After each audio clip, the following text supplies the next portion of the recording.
All right, good to see everybody here. Good to obviously get a win on senior day. You know, we had some emotional guys in the locker room, which says so much about them.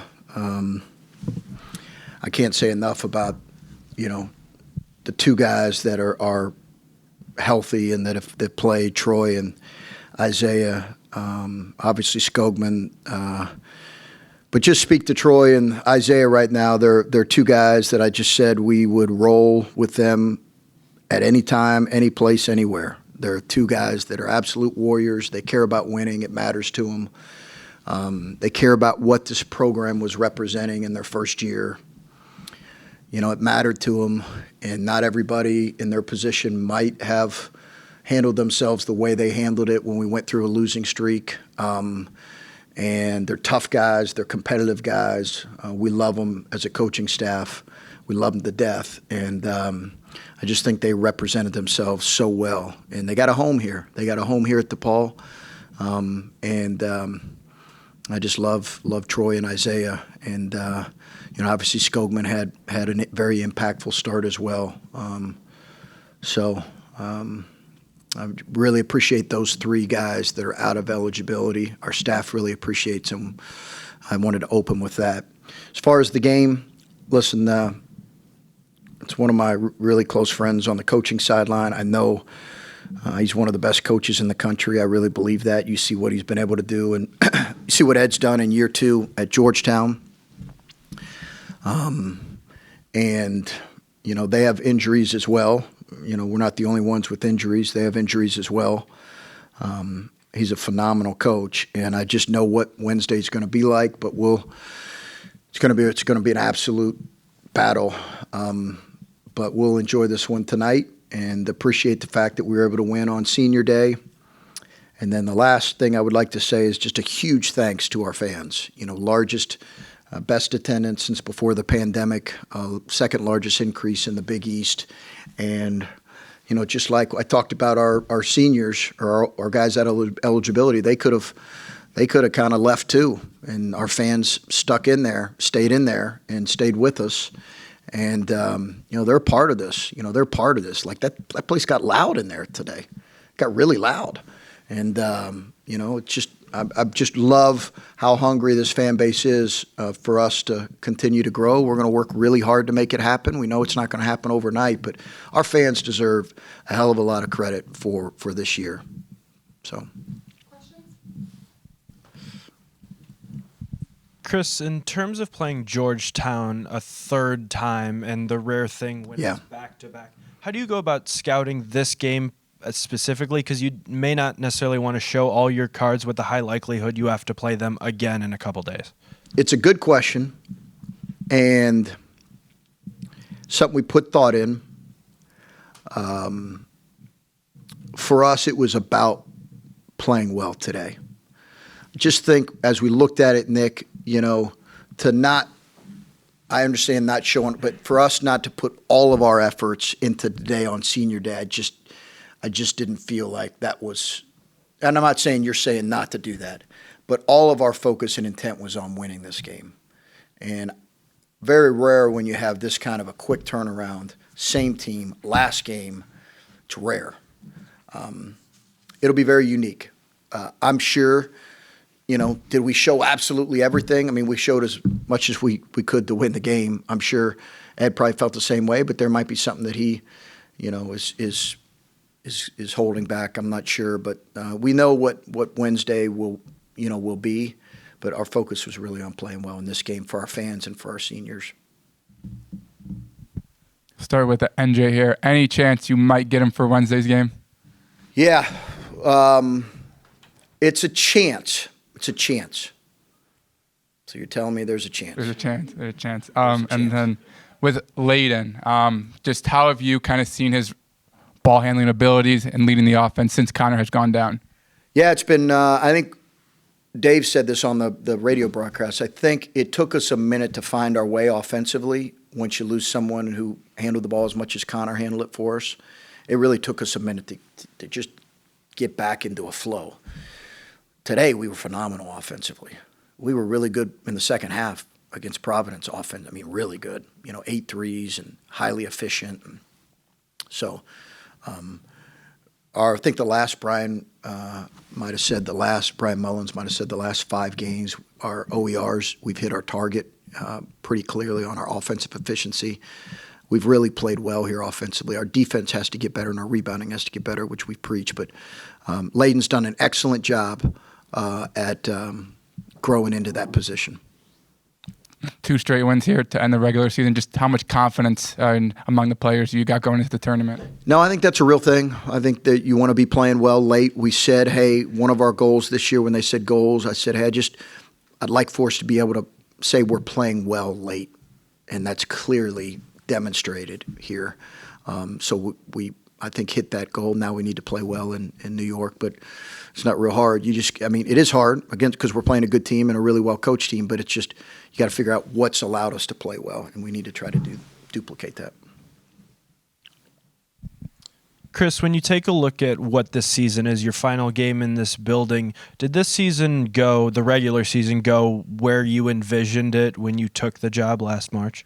It's tough to spell out what you can't plan for 3 season-ending injuries, or you can't. It's hard to project. I think what I knew is year one was going to be, with 14 new players, was really going to test all of us in the program.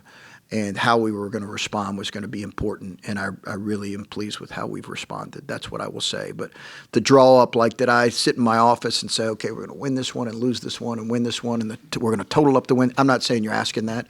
Coaches actually do that, by the way. But no, I didn't do that. I wanted to be playing hard and well late. And I knew that it was going to be some real challenges, Nick, with new players and with what comes with a league as good as the Big East. So all in all, I'm really pleased with our fight. And then can you talk about what you've seen from JJ in the last stretch? Because he's really been playing well, a career high in points on Wednesday against Providence. What have you seen from him? Just that. He had a great practice yesterday, too. A great practice. He's been really good. Providence was phenomenal. He has been really, really good. I think, I was asked by the TV people who would be kind of the X factor for us to win tonight, and I said JJ, because we need him. Without NJ and Skogman, we need him to play well. And Teo's he's too young and inexperienced. We need JJ to play well, and he's been great, great, great. Coach, there was a string of timeouts that kind of halted a lot of the momentum. How as a coaching staff do you guys get your players through such a long break in between plays? Yeah, the TV timeout you're saying, in the called timeout during that stretch, and that long stretch. Yeah, I mean you feel like you're repeating a lot of the same things. To be honest with you, when you have that quick a timeout, but you're really just focused on kind of what's next and performing. What's in front of us. So you're kind of used to it now. And how have you seen the growth of David Thomas as the season is stretched down to its last matches? He's been just like JJ. He's been phenomenal. He's been great. It is a great character, or it's great credit to David Thomas. It shows his character and his basketball character that despite not playing for long stretches, he stayed engaged. David Thomas deserves a lot of credit. But what I will say is, in my experience, good kids and good people, that's what they do. He was disappointed. I'm sure his family was disappointed that he wasn't playing. He kept practicing and he stayed really highly engaged. That's what good players and good kids do. He's a phenomenal kid. His parents have done a great job with him. And then, Chris, there was a report middle of the week about the men's basketball competition committee looking at an NBA challenge-like system at the college. Can you kind of give your thoughts on that? Because I know, especially a Wednesday's game, you played about 60 seconds of game time, but it was about 35 minutes of real time. Yeah, I wasn't aware of that. Jay Billis had something yesterday that I commented on. We need to limit the amount of times officials are stopping the game for replay. It is absolutely crushing our game in terms of consistent viewership.